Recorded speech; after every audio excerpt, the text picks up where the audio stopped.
अथ मंत्रपाठः।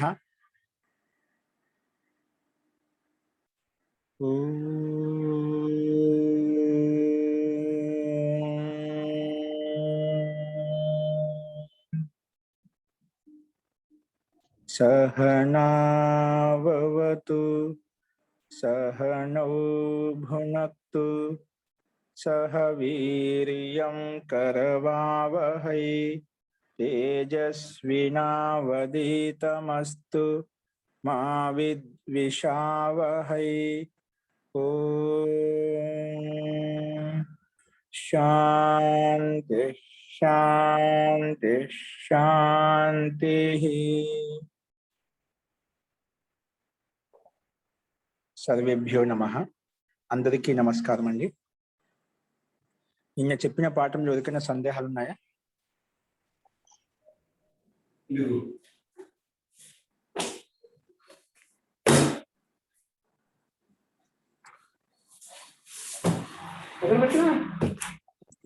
ప్రకృత మనసురామః. నిన్న మనము అభ్యాసం 58లో ఉన్నటువంటి శబ్దకోశము మరియు నియమాలు చెప్పుకున్నాము. నియమాలు అయిపోయా? ద్వివచన విభజ్యోపపదే తృతీయస్ను మహోదయ 57లో వాక్యాలు కొన్ని లాస్ట్ లో ఉన్న వాక్యాలు చదివారండి. ఇంకా కొన్ని ఉన్నాయి అన్నారు. కొన్ని ఇంకా కొన్ని ఉన్నాయని చెప్పానా? అది ఉన్నాయండి. తెలుగు వాక్యాలు చెప్తారు ఇలా దశలకారాల్లో చెప్తారు కదా, అవండి మీరు సొంతంగా చెప్పేవి. ఇప్పుడు చెప్పలేదు అవి. అవి ఇంకా ఉన్నాయండి. ఓకే, అంటే కేవలం దాంట్లో 2 వాక్యాలు చెప్పాను అనుకుంటాను. ఫస్ట్ ఇప్పుడు దుష్యంతుడు శకుంతలను గుర్తుపట్టాడు అంతవరకు అయిపోయింది మహోదయ. రామలక్ష్మణులు శూర్పణఖ కూడా అయిపోయింది మహోదయ. కొన్ని రోజులలో నేను అతని యొక్క అన్ని రహస్యాలను తెలుసుకుంటాను నుంచి చెప్పాలి మహోదయ. కొన్ని రోజులలో. ఓకే, మళ్ళీ చెప్పండి. కొన్ని రోజులలో నేను అతని యొక్క అన్ని రహస్యాలను తెలుసుకుంటాను. కొన్ని రోజుల్లో నేను అతని యొక్క అన్ని రహస్యాలను తెలుసుకుంటాను. అస్తు, రాసుకోండి. కతిపయై, కొన్ని రోజుల్లో అంటే కతిపయై,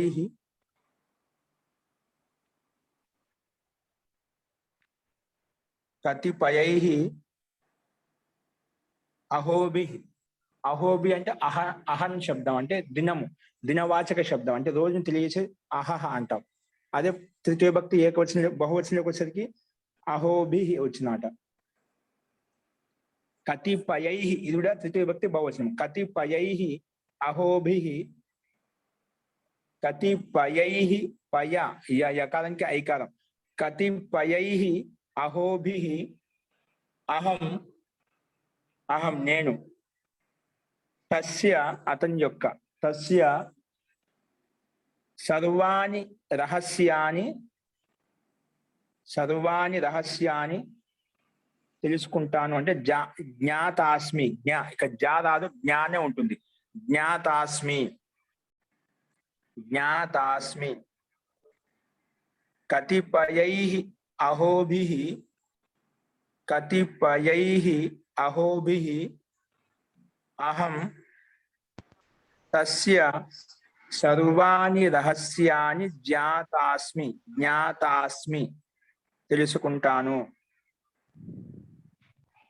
కతిపయై అహోభి అహం తస్య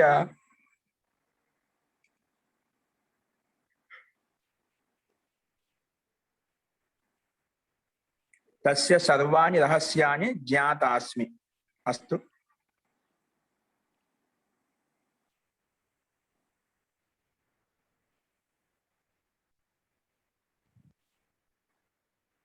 తెలియటం లేదు అతడు ఈ ఒంటెను అమ్ముతాడో లేదో, ఇదైనా వాక్యము. అవును మహోదయ, ఏమీ తెలియడం లేదు, ఈ ఒంటెను అతడు కొంటాడో లేదో. నా అహం జానే, నా అహం జానామి లేదా జానే, నా అహం జానామి తెలియటం లేదు, లేదా తెలుసుకోలేకపోతున్నాను. నా అహం జానామి నా అహం జానామి, లేదా ఆత్మీయ పదంలో అహం జానే, నా అహం జానే, నా అహం జానే, సహ అతడు, ఇమం ఉష్ట్రం, ఉష్ట్రం ఉష్ట్రం అంటే ఒంటెను, లేదా దీన్ని క్రమేలకం అని అంటారు, క్రమేలకం అని కూడా వచ్చింది, క్రమేలకం. అస్తు.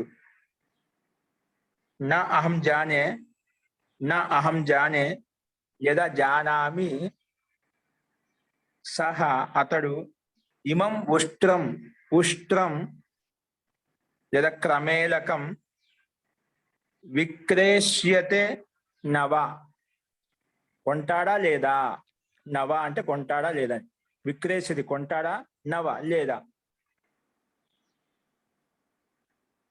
విక్రేష్యతే, విక్రేష్యతే నవ. మహోదయ కొంటాడో లేదో రెండు ఒకటే కదా మహోదయ. అదే విక్రేష్యతే అంటే కొంటాడో, నవ అంటే లేదో, నవ అవే పదం ఇక్కడ రెండు.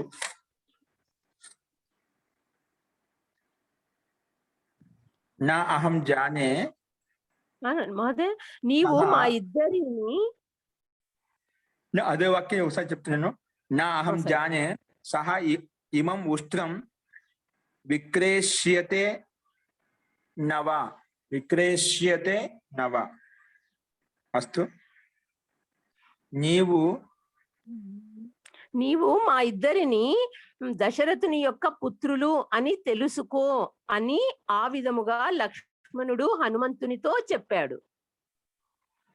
నీవు మా ఇద్దరిని దశరథుని యొక్క పుత్రులు అని తెలుసుకో అని లక్ష్మణునితో, ఆ విధంగా లక్ష్మణుడు హనుమంతుడితో చెప్పాడు. రాసుకోండి. త్వం, త్వం నీవు, ఆవాం మేమిద్దరము, ఆవాం మేమిద్దరము, దశరథ పుత్రవు, దశరథ పుత్రవు లేదా సుతవు, సుతుడు అన్న కూడా కొడుకు కుమార్ అని అర్థం. దశరథ పుత్రవు లేదా సుతవు, దశరథ పుత్రవు మనకు ప్రసిద్ధమైన శబ్దం కాబట్టి కొన్ని కొత్తగా ఉంది కాబట్టి ఇది రాసుకోండి. దశరథ సుతవు, దశరథ సుతవు అంటే దశరథుని కుమారులు. జానీహి తెలుసుకో, త్వం ఆవా మా ఇద్దరిని,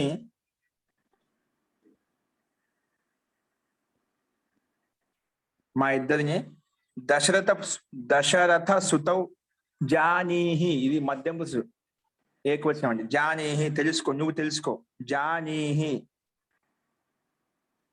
ఇది లట్లకారం, ఇది పరస్మ పదంలో.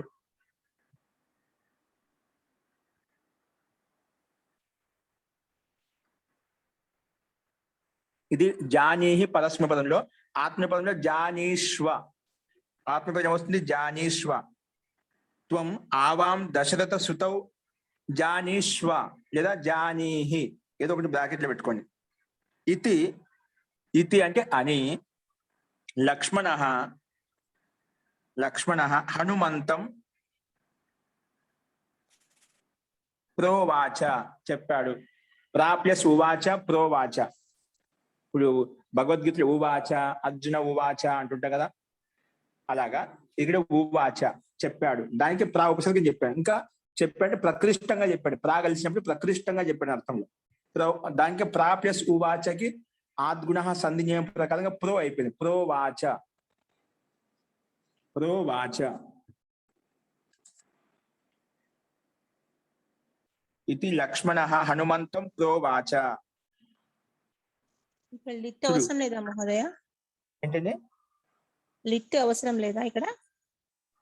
లిట్ల కాదు కదా ప్రోవాచ అనేది, ఉవాచ శబ్దం, అది ఉపసర్గం కలిసింది.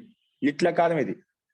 ఉవాచ ఊచతు ఊచు, ఊచీథ ఊచతు ఊచ, ఉవాచ ఉవచ ఊచివ ఊచిమ. వచ ధాతుకి ఉవాచ వస్తుందండి. వచ ధాతు యొక్క లిట్ల కాలం ఇది. అర్థమైందా? మహోదయ. దీన్ని మామూలుగా రాసుకోవచ్చు. అబ్రవీత్ లంగుల కాలం సామాన్యంగా, అవోచత్ ఇట్లా సామాన్యంగా చెప్పుకోవచ్చు. అస్తు. నీవు విశ్వసనీయుడివి ఇది మాకు తెలుసు, కానీ ఇతడు కొత్తవాడు, ఇతని ఎలా నమ్మడం ఎలా, ఇతన్ని మేము ఎలా నమ్మాలి, ఇతన్ని మేము ఎలా నమ్మాలి.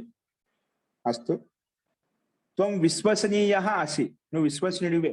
త్వం నీవు విశ్వసనీయః, త్వం విశ్వసనీయః అసి, త్వం నీవు విశ్వసనీయః అసి, నీవు విశ్వసనీయుడు మాకు తెలుసు. త్వం విశ్వసనీయః అసి ఇతి ఇతి తు వయం జానీమః. ఇతి తు, తు అంటే ఇది మాత్రం మాకు తెలుసు. ఇతి అనేది అవ్యయపదం, తు అనేది అవ్యయపదం. ఇక్కడ సందర్భం అంటే ఇలా చెప్తాం అనమాట. ఇతి తు వయం జానీమః, ఇది మాకు తెలుసు. ఇతి తు వయం జానీమః, ఇది మాకు తెలుసు. లేదా ఆత్మీయ పదంలో అయితే జానీమహే, ఇతి తు వయం జానీమహే, ఇది ఆత్మీయ పదం బ్రాకెట్లో పెట్టుకోండి. జానీమహే. కింటు కానీ అయం నవీనః అస్తి, ఇతడు కొత్తవాడు. అయం నవీనః అస్తి లేదా నూతనః అస్తి. నవీనః అస్తి లేదా నూతనః అస్తి. ఇమం ఇమం ఇతన్ని, ఇమం అంటే ఇతన్ని, వయం మేము, కీదృశం జానామహై, కీదృశం జానామ ఎలా నమ్మాలి, ఎలా తెలుసుకోవాలి.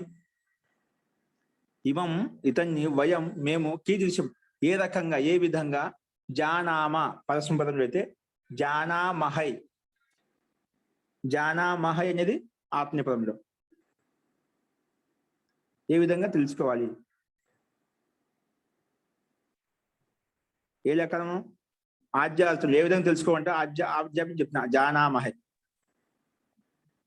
మహోదయ ఇంకొకసారి చెప్పండి మహోదయ. త్వం విశ్వసనీయః అసి. విశ్వసనీయః అసి, అసి అస్తిస్థః సంతి అసి మధ్యం పురుష ఏకవచనం. త్వం అని వచ్చింది కాబట్టి అసి వచ్చింది. త్వం విశ్వసనీయః అసి, నువ్వు విశ్వసనీయుడివి. ఇతి తు ఇది మాత్రం, వయం మేము, జానీమః మాకు తెలుసు. ఇతి తు వయం జానీమః ఇదైతే మాకు తెలుసు. ఇదైతే, ఇతి తు అంటే ఇదైతే అని అర్థం, రవ్య పదానికి అర్థం. ఇదైతే వయం జానీమః మాకు తెలుసు.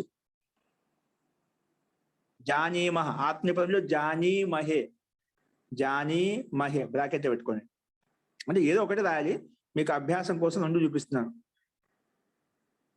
కింటు కానీ ఇతను కొత్తవాడు. అయం నవీనః, అయం నవీనః అస్తి, ఇతడు నవీనః అస్తి లేదా నూతనః అస్తి, ఇతడు కొత్తవాడు.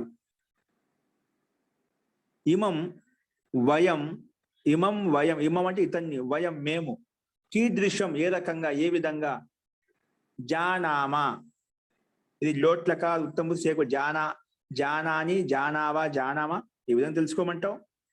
జానామ బ్రాకెట్ లో ఆత్మీయ పదంలో జానామహై, జానామహై.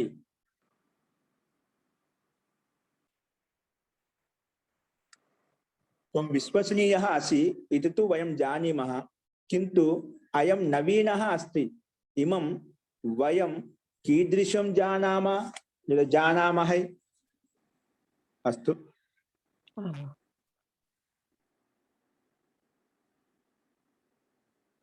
అందరూ వేద శాస్త్రాలను చదివి కర్తవ్య అకర్తవ్యాలను తెలుసుకోవాలి.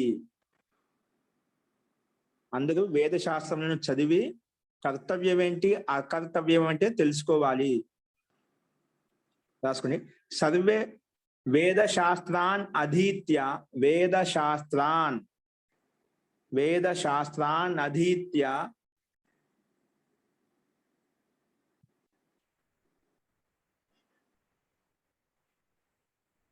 సర్వే వేద శాస్త్రాన్ అధీత్య, అధీ ప్లస్ త్వాప్రత్యయం లేప్ అయిపోతుంది, ఉపసర్గం కాబట్టి అధీత్య చదివి, సింపుల్ గా పఠిత్వా. సర్వే వేద శాస్త్రాన్ అధీత్య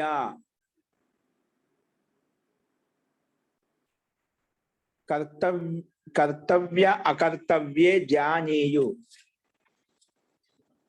కర్తవ్యే కర్తవ్య అకర్తవ్యే ఒకటే పదం కలిపి కర్తవ్యే సంధి అయిపోయింది. మన కర్తవ్యం ప్లస్ అకర్తవ్యం, కర్తవ్యంలో ఉన్న మకారానికి అకర్తవ్యం ఉండే ఆగలిస్తే కర్తవ్యం అకర్తవ్యే రెండు కాబట్టి ఏ అంటాం. కర్తవ్యం కర్తవ్యే కర్తవ్యాని నపుంసకలింగంలో ఉంది కాబట్టి అప్పుడు ద్వివచనంలోకి వచ్చేసరికి కర్తవ్య అకర్తవ్యే జానీయు. ఇది విధిలింగం బహువచనం అండి. విధిలింగము బహువచనం, ప్రథమ పురుష బహువచనం. జానీయాతాం జానీయు అలాగా. లేదా ఆత్మీయపదంలో జానీత జానీయాతం జానీరన్ రాయండి, బ్రాకెట్ రాసుకోండి. జానీరన్ ఇది ఆత్మీయపదంలో. సర్వే వేద శాస్త్రాన్ అధీత్య కర్తవ్యే ద్వివచనం చెప్పాను. ఇది ద్వితీయ భక్తి ద్వివచనం.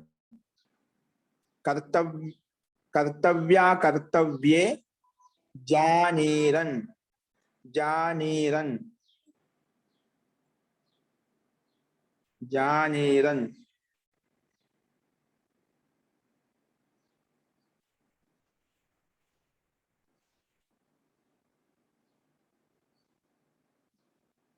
కర్తవ్య జానీరన్. పరస్మలో అయితే జానీయుహు మహోదయ. పరస్పరం జానీయు. నెక్స్ట్ రాసుకోండి. ఈరోజు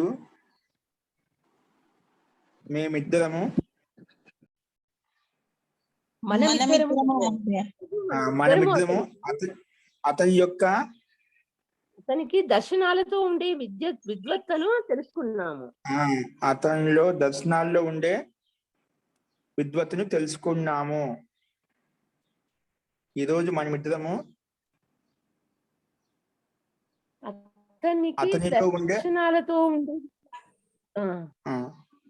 అతనికి దర్శనాల్లో ఉండే విద్వత్తును తెలుసుకున్నాము. అస్తు. అద్య ఆవాం మేమిద్దరము తస్య అతనికి. ఈరోజు మేమిద్దరము అతనికి అంటే ఎవరైతే ఆ దర్శనాలు చెప్పాలనుకుంటున్నారో తస్య దర్శనేసు దర్శనాల్లో ఉన్నటువంటి ఒక దర్శనం కాదు అన్ని దర్శనాలు దర్శనేసు అద్య ఆవాం అద్య అంటే ఈరోజు ఆవాం మేమిద్దరము తస్య అతనికి దర్శనేసు అంటే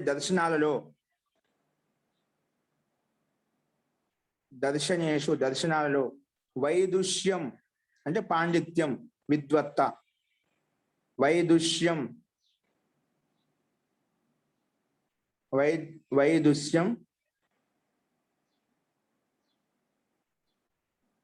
ఆజ్ఞాసిస్వ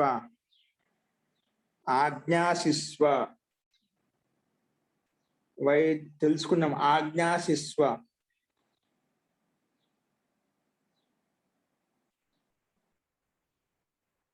ఆజ్ఞాసిస్వ ఏ లకారం ఇది? ఆజ్ఞాసిస్వ లుంగు లకారం అండి. అంటే ఈ రోజు అంటున్నాం కదా, ఈ రోజు అంటే అద్యతిన భూతకాలం. ఈరోజు తెలుసుకున్నాం అంటే లుంగు లకారం రూపం అజ్ఞాసీత్ అజ్ఞాశిష్టం అజ్ఞాశిషు అజ్ఞాసీః అజ్ఞాశిష్టం అజ్ఞాశిష్ట అజ్ఞాశిషం ఉత్తమ ఏకవచనంలో. ద్వివచనంలో అజ్ఞాశిస్వ బహువచనంలో అజ్ఞాశిస్మ. ఓకేనా? కాబట్టి ఉత్తమ ద్వివచనం కాబట్టి అజ్ఞాశిస్వ. అద్య ఈ రోజు కాబట్టి అద్య ఆవాం తస్య దర్శనేషు వైదుష్యం కిమస్తి వైదుష్యం ఆజ్ఞాశిస్వ తెలుసుకున్నాము. దర్శనాల్లో వైదుష్యం అంటే విద్వత్త తెలుసుకున్నాము. లేదా అజ్ఞాస్వహి ఆత్మీయపదంలో అయితే అజ్ఞాస్వహి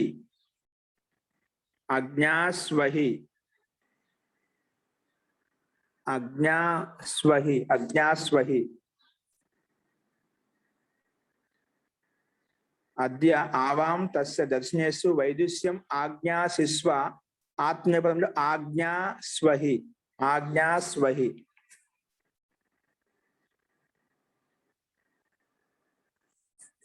ఆజ్ఞాస్వహి. నెక్స్ట్ అండి. గురువు గారు గురువు గారు అతని యొక్క దుష్టత్వాన్ని మొన్ననే గుర్తించాడు. మొన్ననే గుర్తించారు. మహోదయ, ఆ, ఇది చెప్పండి, తవతు ప్రత్యయంలో చెప్పొచ్చు కదా, తెలుసుకున్నాము అనేది. తవతు ప్రత్యయం జ్ఞాతవంతౌ. జ్ఞాతవంతౌ, జ్ఞాతవంతః, చెప్పుకోవచ్చు. ఆవాం జ్ఞాతవంతం ఎటు తెలుసుకున్నాం. జ్ఞాతవాన్ జ్ఞాతవంతౌ తవతు ప్రత్యయం చెప్పుకోవచ్చు.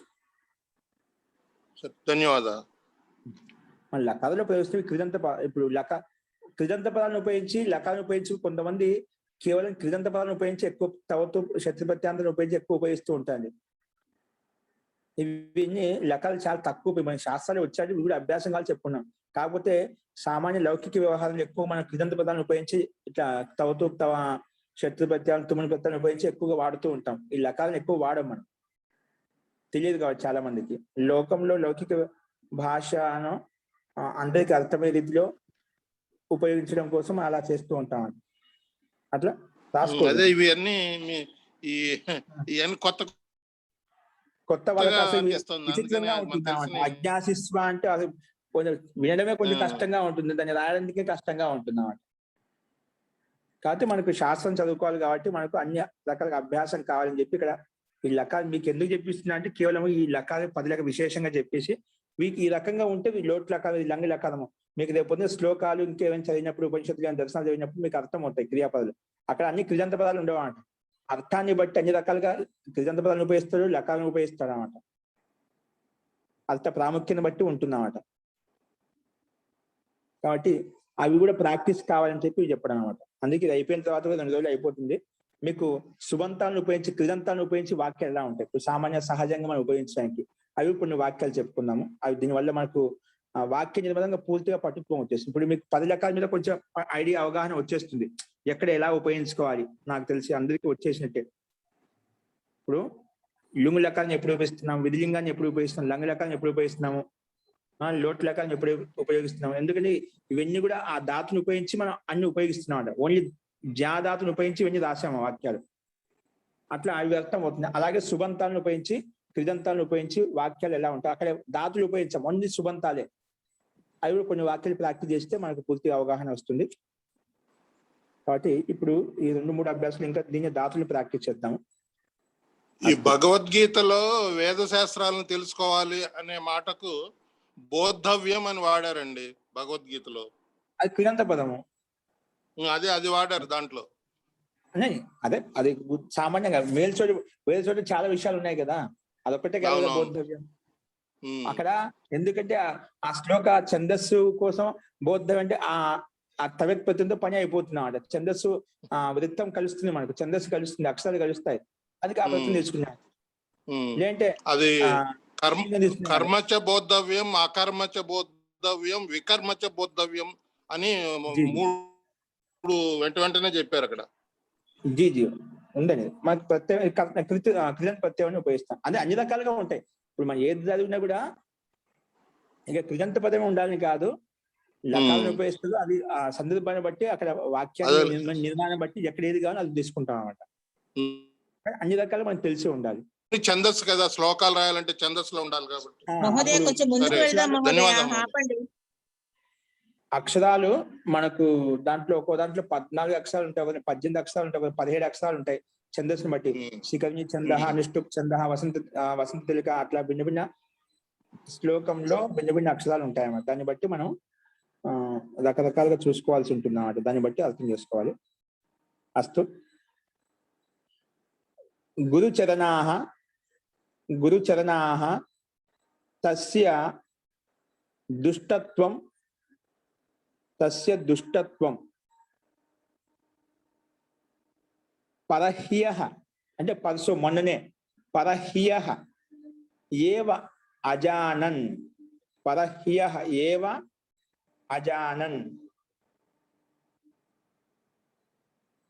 పరహ్యః ఏవ అజానన్ గురుచరణాః తస్య దుష్టత్వం అంటే దుష్టత్వాన్ని పరహ్యః మొన్ననే పరహ్యః ఏవ అజానన్ అజానన్ తెలుసుకున్నాడు. అజాన్ ఏ రకాలం ఇది?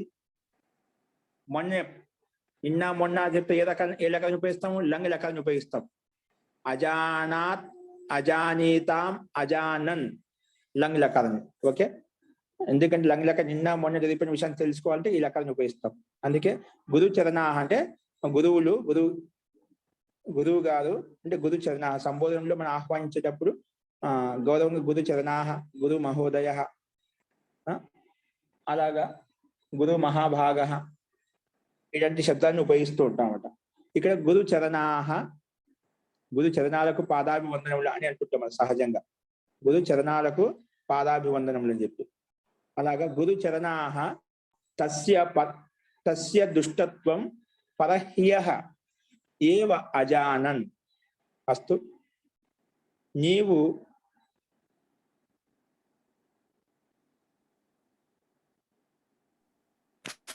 అతని యొక్క అన్ని మాటలను సత్యమని అనుకోవద్దు. నీవు అతని యొక్క అన్ని మాటలు సత్యం అనుకోవద్దు. త్వం అతని యొక్క తస్య అన్ని మాటలను తస్య సర్వాహ వార్తాః, వార్త అంటే మాట, వచనాలను లేదా మాటలను, త్వం తస్య సర్వాహ వార్తాః అంటే వార్త స్త్రీలింగంలో ఉంది కాబట్టి దాని విశేషణము సర్వాహ పెట్టుకున్నాం. సర్వాహ వార్తాః సత్యాః ఏంటి మాటలు, సత్యాః మా స్మా జానీతాః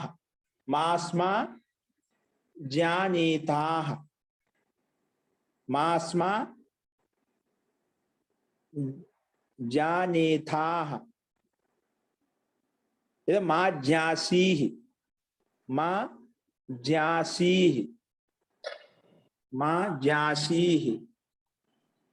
లుంగుల కాలంలో మా జ్యాసీః. తస్య వచనాని సర్వే వచనాని సర్వాహ వార్తాః సత్యాః మా జ్యాసీః లుంగుల కాలంలో అయితే మా జ్యాసీః. ఇప్పుడు మా వచ్చిన చెప్తుందా? మామూలుగా అజ్యాసీః వస్తుంది లుంగుల కాలంలో. ఇక్కడ మా వచ్చినప్పుడు ఆ ఉండని చెప్పాను, అందుకే మా జ్యాసీః. లేదా మా స్మా జానీతాః ఇది ఆత్మీయపదంలో. మా స్మా జానీతాః అనేది ఆత్మీయపదంలో చెప్పాను. మా స్మా జానీతాః. ఓకే అండి. త్వం తస్య సర్వాహ వార్తాః సత్యం శబ్దం మామూలు నపుంసకలింగా ఉంది. ఇక్కడ ఆ సత్యాహ ఏంటి? మాటలనే వార్తకు విశేషణంగా ఉంది కాబట్టి సత్యాహ చెప్పాం. సత్యే సత్యాహ అని చెప్పి స్త్రీలింగంలో వచ్చింది శబ్దం కూడా ఇక్కడ. అస్తు, ఒకవేళ స్వామి దయానంద పాదకుడి యొక్క దుష్టత్వాన్ని తెలుసుకొని ఉంటే అప్పుడు విషపానము చేసేవారు కాదు. ఇది స్వామి దయానంద పాచకం యొక్క దుష్టత్వాన్ని ముందే తెలుసుకొని ఉంటే విషపానం చేసేవారు కాదు. రాసుకోండి. ఇది స్వామి దయానంద మహాభాగాః చేయకుండా ఉండేవాడు. జీ యది స్వామి దయానంద మహాభాగాః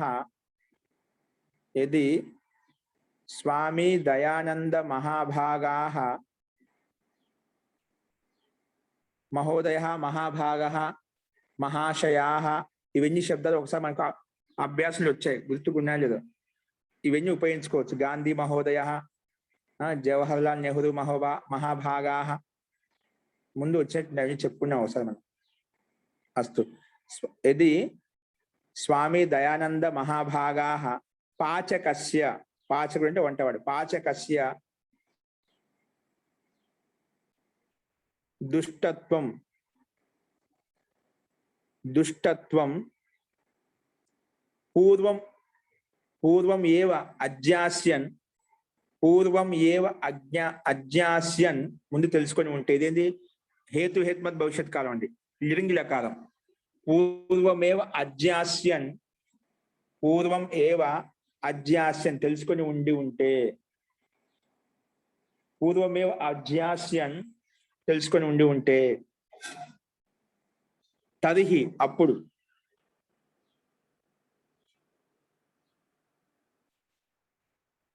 తదిహి అంటే అప్పుడు గరల విషపానాత్ ఆత్మానం అత్రాస్యంత విషం నుండి ఆత్మని రక్షించుకునేవారు. అట్లాగా విషపానాత్ విషం తీసుకోకుండా ఉండేవారు. అంటే విషపానాత్ అంటే విషం తీసుకోకుండా విషపానాత్ ఆత్మానం అత్రాస్యంత ఆత్మ రక్షించుకునేవారు. ఆత్మని రక్షించుకునేవారు. అత్రాస్యంత విషపానాన్ని గరలం అంటే కూడా విషయం అండి. గరలపానాత్ రాసుకోండి. గరలపానాత్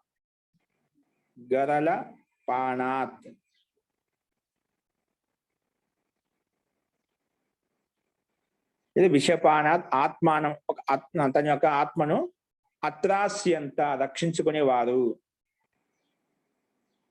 ఇది స్వామి దయానంద మహాభాగాః పాచకస్య దుష్టత్వం పూర్వం ఏవ అజ్ఞాస్యన్ లేదా అజ్ఞాస్యంత ఆత్మపదంలో అజ్ఞాస్యంత తదిహి విషపానాత్ అత్రాస్యంత. ఇక్కడ ఆత్మను శబ్దం ఒకటి యాడ్ చేశాను అంతే. ఆత్మ రక్షించుకునేది. విషపానాత్ ఆత్మానం అత్రాస్యంత రక్షించుకునేవారు. ఓకే, అస్తు. ఇవి మనకు వాక్యాలండి. మహోదయ హోస్ట్ వెళ్ళిపోయింది, ఒకసారి ఇవ్వండి మహోదయ. మనకు నెక్స్ట్ అభ్యాసం మొదలు పెట్టినామండి. శబ్దకోశం చెప్పుకున్నామా? 57 నియమాలు శబ్దాలు అన్ని అయిపోయాయండి. వాక్యాలు చెప్పాలండి. వాక్యాలు చెప్పాలి. 58 వాక్యాలు నియమాలు అయిపోయాయి. వాక్యాలు చెప్పాలి. రాసుకోండి. అభ్యాసం 58లో సంస్కృత వాక్యాలు మీరు ఎలా రాసుకొని వస్తారు? తెలుగు వాక్యాలు రాసుకోండి. తెలుగు వాక్యాలు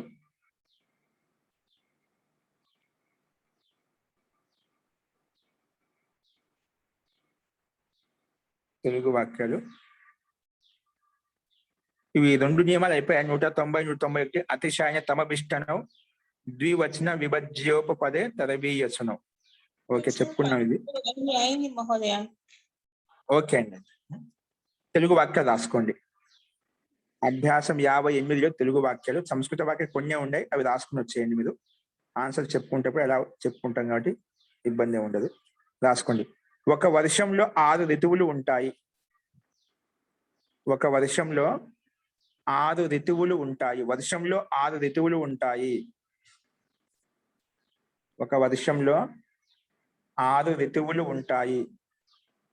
అవేంటివి? వసంతః, వసంతము, గ్రీష్మము. ఏదైనా ఒకటే కదా. వర్షం అన్నా సంవత్సరం.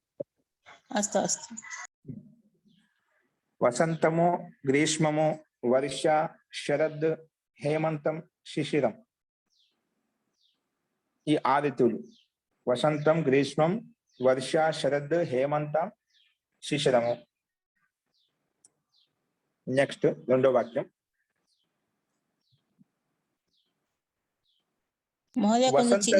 నెమ్మదిగా చెప్పండి మహోదయ.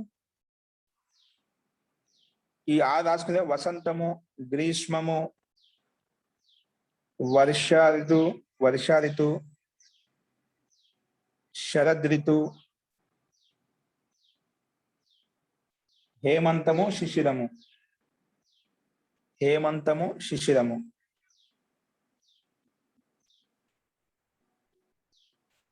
అస్తు. రెండో వాక్యం. వసంత ఋతువును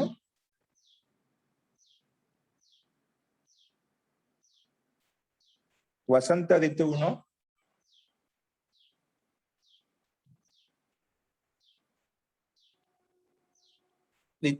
ఋతువుల యొక్క రాజాగా భావిస్తారు. ఋతురాజ్ అంటే ఋతువుల యొక్క రాజాగా భావిస్తారు, అంటే ముఖ్యంగా భావిస్తారు. వసంత ఋతువును అన్ని ఋతువులకు రాజాగా చెప్తారు. వసంత ఋతువును అన్ని ఋతువులకు రాజాగా అంటే ప్రాధాన్యంగా చెప్తారు. ప్రాధాన్యంగా చెప్తారు.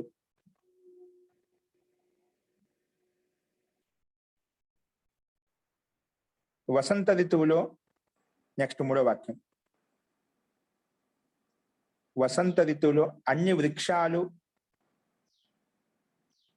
వసంత ఋతువులో అన్ని వృక్షాలు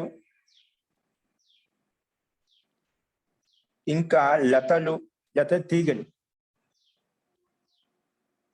అన్ని తీగలు ఉంటాయి కదా, కొన్ని చెట్లు తీగలతో ఉంటాయి. ఇప్పుడు కాకర, బీర అనే కొన్ని కూరగాయల చెట్లు ఉన్నాయి. అట్లా ఇంకేమైనా కొన్ని పుష్పాలకు సంబంధించినవి కూడా చాలా ఉన్నాయన్నమాట. ఆ తీగలే అల్లుకుంటూ వెళ్తూ ఉంటాయి. చాలా మంది ఇంటి ముందు కూడా వేస్తూ ఉంటారు అన్నమాట.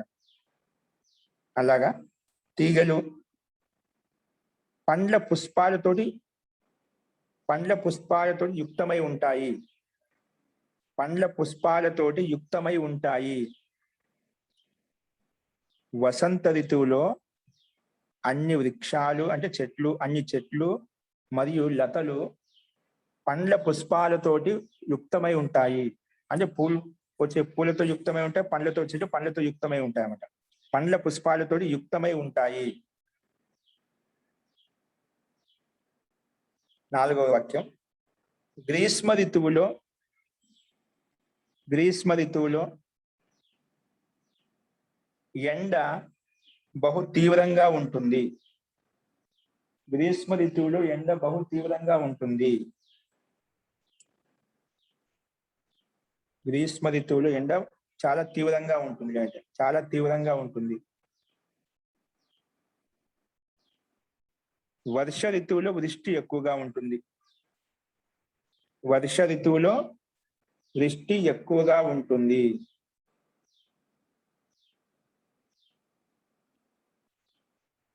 శరద్ ఋతువులో చలి ఎక్కువగా ఉంటుంది. చలి ప్రారంభమవుతుంది. శరద్ ఋతువులో చలి ప్రారంభమవుతుందండి. శరద్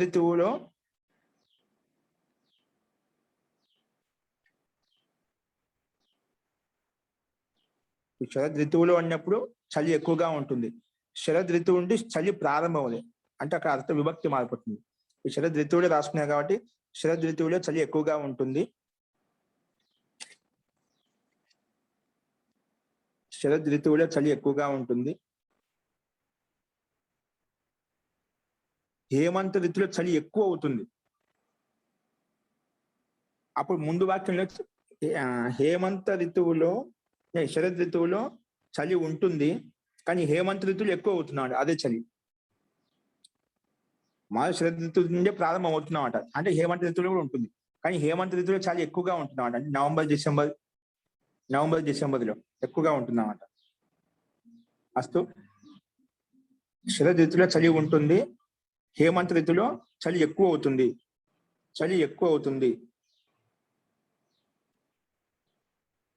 శిశిర ఋతువులో మంచు పడుతుంది. శిశిర ఋతువులో ఏముంటుంది? మంచు ఉంటుందండి. ఊరికే పొగలు కప్పుకొని ఉంటాయి. పొద్దున్న లేవగానే మంచు పొగలతో ఉంటున్నామంట. హిమం అంటే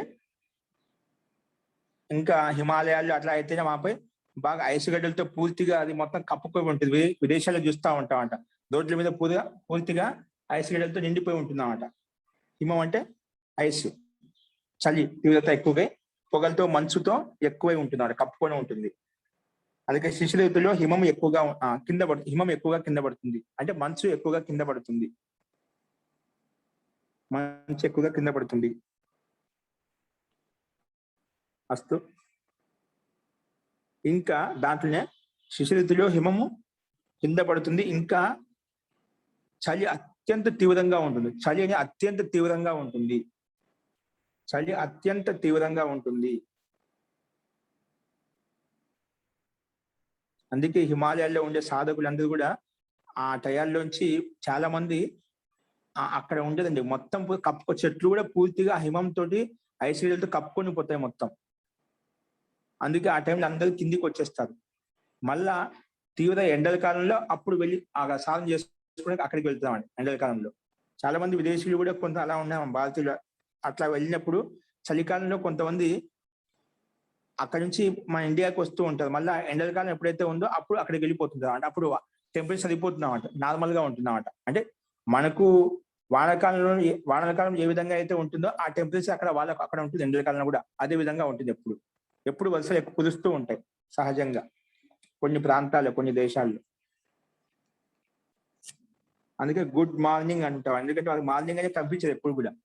గుడ్ మార్నింగ్ ఎందుకంటే ఎప్పుడు గుడ్ గా కనిపించదు, ఎప్పుడు కనిపించదు. ఎప్పుడు వర్షం పడుతూ ఉంటుంది, ఇంకా మంచు కురుస్తూనే ఉంటుంది. అంటే సూర్యుని యొక్క ప్రభావం చాలా తక్కువగా ఉంటుంది అన్నమాట. Good morning, good afternoon, good evening అని చెప్పి అందుకే వాళ్ళు అన్నమాట. అందుకే అక్కడి నుంచి స్టార్ట్ అయ్యారు వాళ్ళకి. ఎందుకంటే అటువంటివి దినంలో ప్రకాశం చాలా తక్కువగా ఉంటుంది, వాళ్ళు ఎప్పుడు చూడదు. మనకి ఎల్లప్పుడూ అటువంటి అన్ని ఋతువుల్లో సూర్యుని ప్రకాశం, చంద్రుని యొక్క ప్రకాశం అన్ని ఎల్లప్పుడూ మనకు తరచుగా దొరుకుతూ ఉంటాం. ఏ కాలంలో ఇది కావాలన్నది. అస్తు.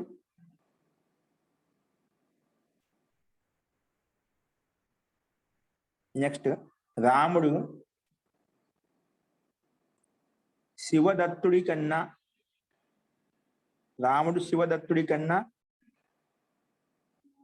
ఎక్కువ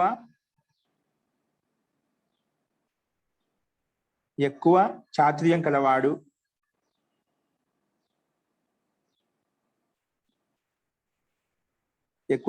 కలవాడు.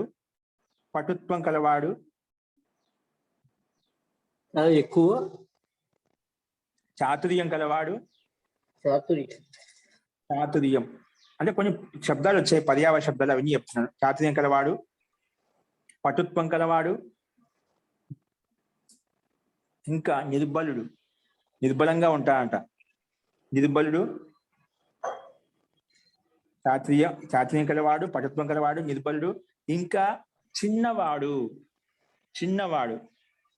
రాముడి కన్నా శివదత్తుడు చిన్నవాడు. అందుకే వయసుతో పైన చేయండి, బుద్ధిలో ఒక్కొక్కరు ఒక రకంగా ఉంటున్నామట. అందుకే జ్ఞానం అనేది ఒక్కది ఆధీనం కాదు. ఆ చిన్న వాళ్ళు కూడా ఉన్నా కూడా అది మనం జ్ఞానం అనేది స్వీకరించాలి. కొందరికి పెద్దవాళ్ళకు జీవితంతో అనుభవించిన అటువంటి జ్ఞానోదయం కలగదు, కానీ కొంతమంది పిల్లలలో చూస్తూ ఉంటాం, వాళ్ళకి తెలియకుండా అమృతమైనటువంటి జ్ఞానం ఉంటుంది వాళ్ళకు. మనం ఆశ్చర్యపోతాం ఇలాంటి ఎలా ఆలోచించాడని చెప్పి. అంత కుశాగ్ర బుద్ధి పనిచేస్తూ ఉంటున్నాం. అస్తు. రాముడు శివదత్తుడి కన్నా ఎక్కువ చాతుర్యం కలవాడు, పటుత్వం కలవాడు, నిర్భరుడు, ఇంకా చిన్నవాడు. అస్తు. నాకు ధనికుడి కన్నా విద్వాంసుడు ప్రియమైన వాడు.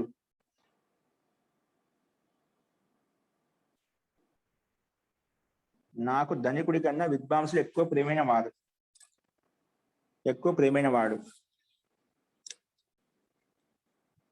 నాకు ధనికుడి కన్నా విద్వాంసుడు ఎక్కువ ప్రియమైన వాడు.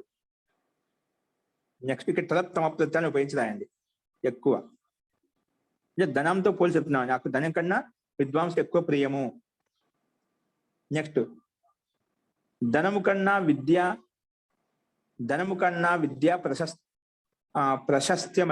ప్రశస్యమైనది అంటే ఎక్కువైనది పోలి చెప్తున్నాం. సామర్థ్యాన్ని, శ్రేష్టత్వాన్ని చెప్తున్నాం అంట. ధనము కన్నా విద్య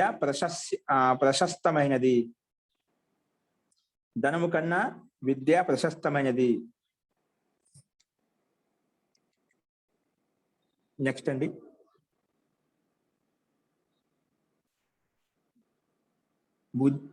విద్యా కన్నా కూడా బుద్ధి ప్రశస్తమైనది.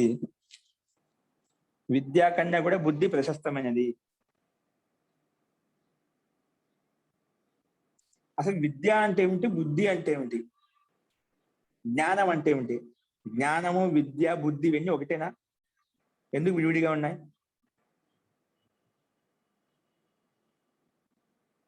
సరే రాసుకొని చెప్తాను. విద్యా కన్నా కూడా బుద్ధి ప్రశస్తమైనది.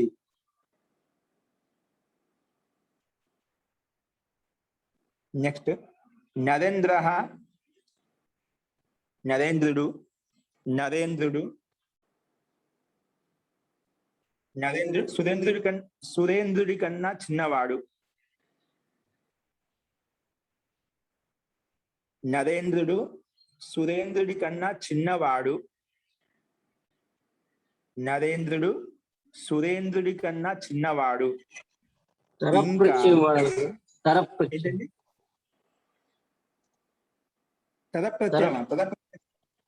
లఘు హ్రస్వ దీర్ఘ కొన్ని చెప్పాం కదా, చిన్నవాడని చెప్పాలంటే వాయకదే చిన్నవాడు. లఘు తదప్రత్యయ అవసరం. లఘు అంటే అయిపోతుంది. హ్రస్వ లఘు అతనికంటే చిన్నవాడు అని చెప్తున్నాం. అంటే శ్రేష్టత్వాన్ని చెప్పడం లేదు, అతనికంటే చిన్నవాడు.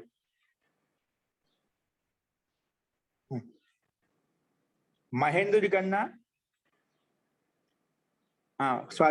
నరేంద్రుడు సురేంద్రుడి కన్నా చిన్నవాడు. ఇంకా మహేంద్రుడు మహేంద్రుడు మహేంద్రుడు మహేంద్రుడు రాజేంద్రుడి కన్నా పెద్దవాడు. రాజేంద్రుడి కన్నా పెద్దవాడు.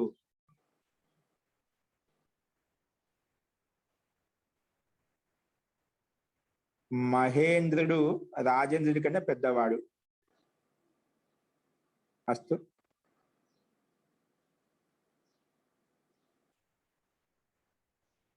వైదిక ధర్మము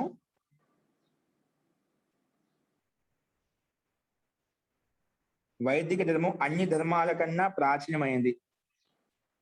వైదిక ధర్మము అన్ని ధర్మాల కన్నా ప్రాచీనమైనది. వైదిక ధర్మము అన్ని ధర్మాల కన్నా ప్రాచీనమైంది. ఎందుకంటే ఇప్పుడు మతం అన్ని భిన్న ధర్మాలు సంప్రదాయాలు ఏవైతే కనిపిస్తాయని ఇవన్నీ ఒక 5,000 సంవత్సరాల కంటే 5,000 సంవత్సరాల నుంచి ఉత్పన్నమైనటువంటి ఈసాయి మతం కావచ్చు, బౌద్ధ మతం కావచ్చు, ఇవన్నీ ఈ మధ్యలో వచ్చిన ఉత్పన్న మతాలే. మొదటగా వైదిక ధర్మం ఆది కాలం నుంచి వచ్చేది. వైదిక ధర్మం ప్రాచీనమైంది అనమాట.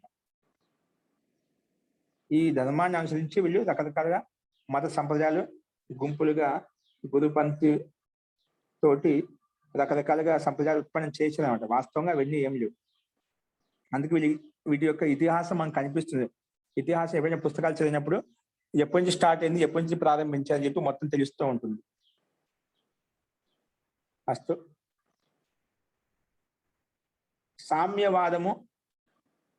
సామ్యవాదము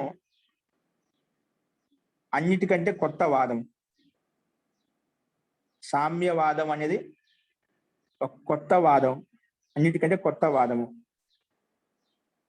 సామ్యవాదం అనేది అన్నిటికంటే కొత్త వాదము. నెక్స్ట్ హరిశ్చంద్రుడు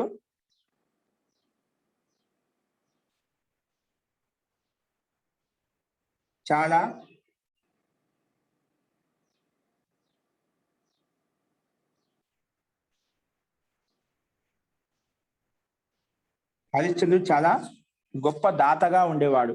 అంటే ఇచ్చేవాడు, దానం చేసేవాడు, దాతగా ఉండేవాడు. హరిశ్చంద్రుడు గొప్ప దాత. అతిథి కథలు ఏ విధంగా ఎవరు వచ్చి ఇంటికి వచ్చిన అతిథి ఎవరు వచ్చి చేయి చడిగా అంటే ప్రాణాలే ఇచ్చేవాడు. ఆ రకంగా హరిశ్చంద్రుడు గొప్ప దాత.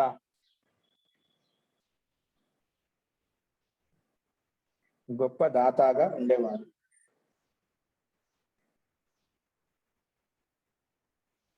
రాజులలో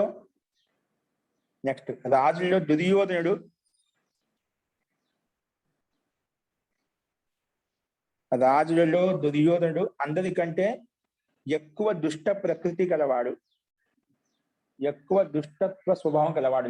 అంటే రాజులలో దుర్యోధనుడు ఎక్కువ దుష్ట స్వభావం కలవాడు. రాజులలో దుర్యోధనుడు అందరికంటే ఎక్కువ దుష్ట స్వభావం కలవాడు.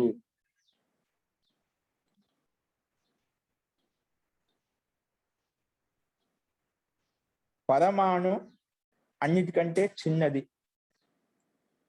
పరమాణు అన్నిటికంటే చిన్నది.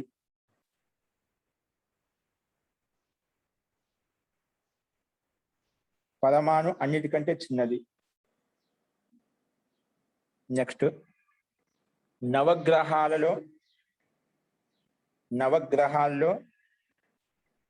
సూర్యుడు పెద్ద గ్రహము. నవగ్రహాలు సూర్యుడు ఒక గ్రహం కదా. నవగ్రహాల్లో సూర్యుడు అన్నిటికంటే పెద్ద గ్రహము. నవగ్రహాల్లో సూర్యుడు అన్నిటికంటే పెద్ద గ్రహము.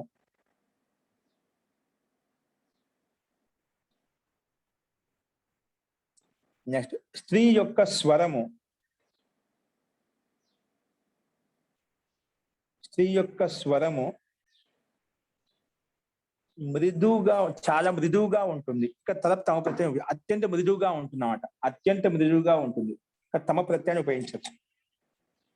స్త్రీ యొక్క స్వరము అత్యంత మృదువుగా ఉంటుంది. ఇంతకుముందు చెప్పారు కదా, అక్కడ లఘుతర లఘుతమ అట్లా అక్కడ కూడా ఉపయోగించవచ్చు. ఏదో ప్రభాకర్ శాస్త్రి గారు ఎవరు అన్నారు, అక్కడ ఉపయోగించవచ్చు. మనం సామాన్యంగా డైరెక్ట్ గా లఘుహు, గురుహు, హ్రస్వ ఇవన్నీ శబ్దాలు ఉన్నట్టు అలా కూడా ఉపయోగించుకోవచ్చు. అస్తు.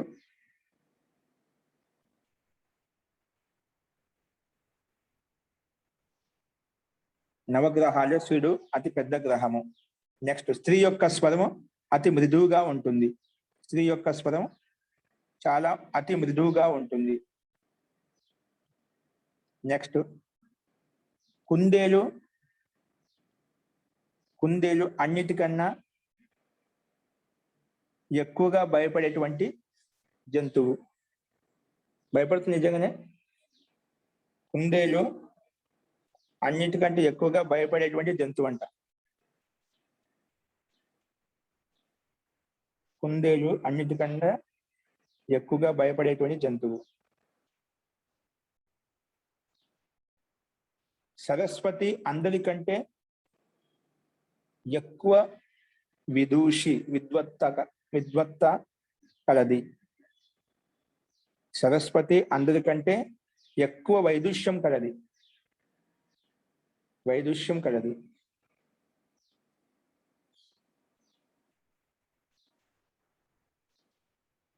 సరస్వతి అందరికంటే ఎక్కువ వైదుష్యం కలది. దేవి సరస్వతి బ్రహ్మచారిణియ. దేవి సరస్వతి యొక్క దృష్టాంతం కానీ అది యొక్క వ్యాఖ్యానం కానీ ఏ పురాణంలో వచ్చింది తెలిసే ఎవరికన్నా? దేవి సరస్వతి యొక్క ఏ పురాణంలో ఉంది? బ్రహ్మచారిణియ బ్రహ్మపురాణంలో ఉంది కదా మహోదయ. దేవి సరస్వతి ఆ బ్రహ్మచారిణియ అంటున్నాను. బ్రహ్మచారిణియే. ఆవిడకి బ్రహ్మచారిణి అనే పేరు ఉంది. బ్రహ్మచారిణి ఒక నామం ఉంది ఆవిడ. బ్రహ్మచారిని పెళ్లి గిలి చేసుకోండి. ఇప్పుడు అన్ని చాలా మంది దేవి దేవతలు ఉన్నారు, అందరికి పెళ్లిళ్ళు అయ్యాయి. అట్లా సరస్వతి బ్రహ్మచారిని అంటున్నామంటే ఆ పెళ్లి చేసుకోలేదా? అట్లా బ్రహ్మపురాణంలో ఉందా?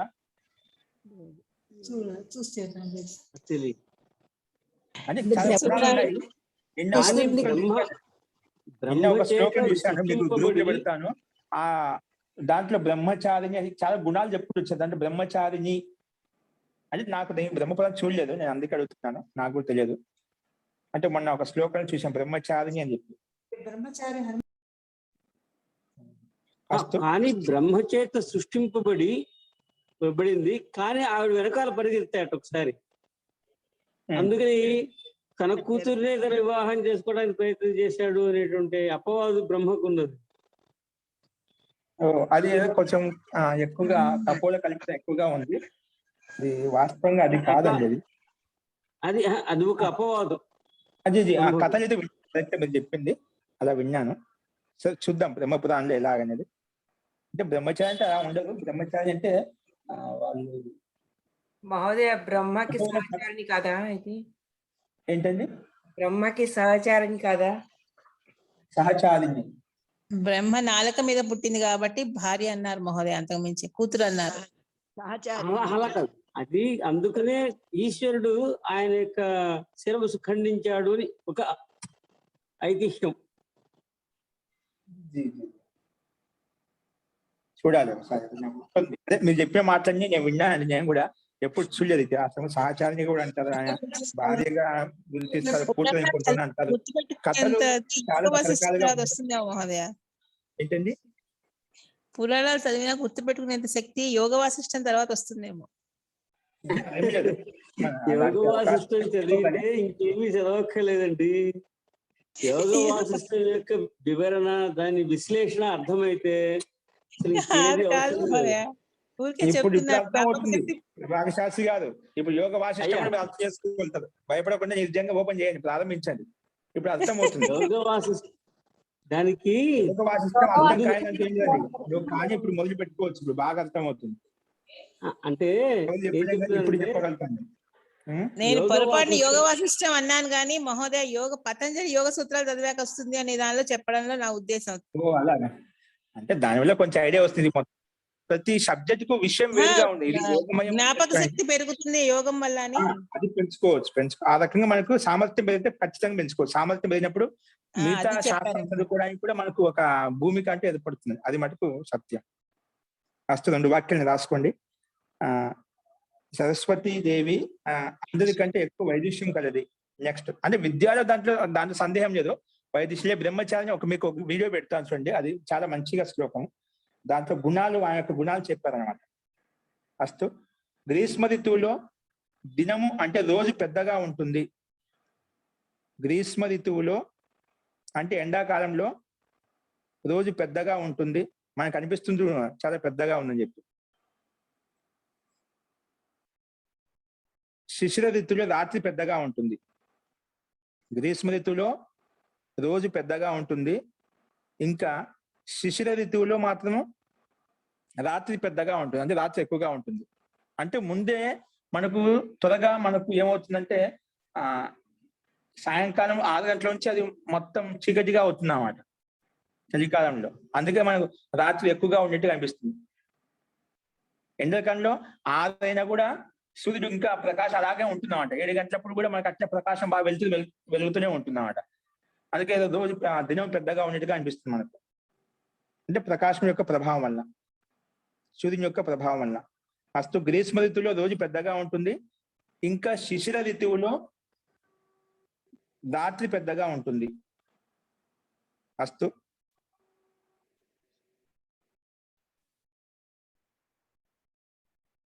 గూడు అంటే బెల్లం, చక్కెర. బెల్లము అన్నిటికంటే మధురంగా ఉంటుంది. బెల్లము అన్నిటికంటే మధురంగా ఉంటుంది, అంటే తీపి పంచదార కన్నా కూడా బెల్లానికి మాధుర్యం ఎక్కువ, తీపిదనం ఎక్కువ. కూడా అన్నిటికంటే ఎక్కువ తీపిగా ఉంటుంది, తీయగా ఉంటుంది. విషము అన్నిటికంటే చేదుగా ఉంటుంది. ఇంకా విషము అన్నిటికంటే ఎక్కువ చేదుగా ఉంటుంది. అన్నిటికంటే ఎక్కువ చేదుగా ఉంటుంది. అంత పని చేయొద్దండి. దాని రుచి కూడా చూడాలా మహోదయ అంటున్నా. అంటే ఇక్కడ మనకి చూసేవాళ్ళు అకస్మాత్తుగా జీవితం మీద విరక్తి పుట్టే అప్పటి చేస్తూ ఉన్నారు. లేకుండానే ఆ చేదు అని తెలిసినా కూడా దాన్ని ఇష్టంగా సేవించేస్తున్నాం. ఇష్టంగా కాదు, కష్టంలో ఆ టైంలో కష్టం వచ్చినప్పుడు ఆ వివేకాన్ని కోల్పోయి ఆ చేదు అని తెలిసినా కూడా దాన్ని స్వీకరిస్తూ ఉంటారు అన్నమాట. కష్టం కన్నా కూడా విషం తీపిగా ఉంటుంది. తీపి కదా, అది తీపి అని కాదండి. ఆ టైంలో అలా ఆలోచిస్తారు అంతే. తీపి వాళ్ళకు కూడా ఉండదు. అక్కడ కష్టమే ఎక్కువగా, ఆ చేదు కన్నా కూడా అది ఎక్కువగా అనిపిస్తుంది అన్నమాట. అందుకే అప్పుడు వెనక ముందు ఆలోచించకుండా అకస్మాత్ నిర్ణయం తీసుకున్నాం. తాగిన తర్వాత అనిపిస్తుంది, ఓ ఇంత పని చేశా అని చెప్పి. అప్పుడు చేయి దాటిపోయి ఉంటాం, ఏం చేస్తాం? అప్పుడు ఇంకా మన చేతుల్లో ఉండదు. అందుకే సమస్యకు సమాధానం ఆత్మహత్య కానీ విషపానం కానీ కాదండి. దానికి సమస్యకు సమాధానం మనం వెతుక్కోవాలి. అస్తు లాస్ట్ వాక్యం. బెల్లం అంటే ఎక్కువ తీపి ఎక్కువ చేదు చూపించాడు ఇక్కడ. బెల్లం అన్నిటికన్నా ఎక్కువ మధురంగా ఉంటుంది, విషం అన్నిటికంటే ఎక్కువ చేదుగా ఉంటుంది. ఓకే, ఇవి మనకు వాక్యాలండి. తెలుగు వాక్యాలు ఇవన్నీ కొంచెం కొత్త కొత్త పదాలు ప్రసిద్ధమైన శబ్దాలు వచ్చాయి, వీటిని రాయండి. నెక్స్ట్ అభ్యాసం 59. మహోదయ రేపు 10 లకారాల్లో చెప్తారా మహోదయ? ఏంటండి 10 లకారాలు ఉపయోగించి రేపు చెప్తారా? ఇక్కడ ధాతులు ఒక ధాతును ప్రసిద్ధమైన ధాతు తీసుకొని రేపు చెప్తాను. ఓకేనా? ధాతు ఏమీ లేదు ఈ అభ్యాసంలో, ధాతులు విశేషంగా లేదు, ఈ శబ్దాలకు ప్రాధాన్యత ఇచ్చాడు. కానీ ఒక ధాతువు చెప్పుకున్న ప్రసిద్ధమైన ధాతువు ఉంది, అవి చాలా ఉన్నాయి, ఇవి చెప్తున్నాం కొన్ని. అస్తు అండి, టైం అయింది. మళ్ళీ ధన్యవాదాలు మహోదయ. సర్వేభ్యో అస్తు. మంత్రపాఠ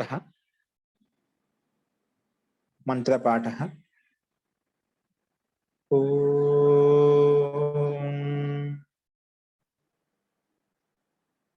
సర్వే భవంతు సుఖినః, సర్వే సంతు నిరామయాః, సర్వే భద్రాణి పశ్యంతు, మా కశ్చిద్ దుఃఖభాగ్ భవేత్.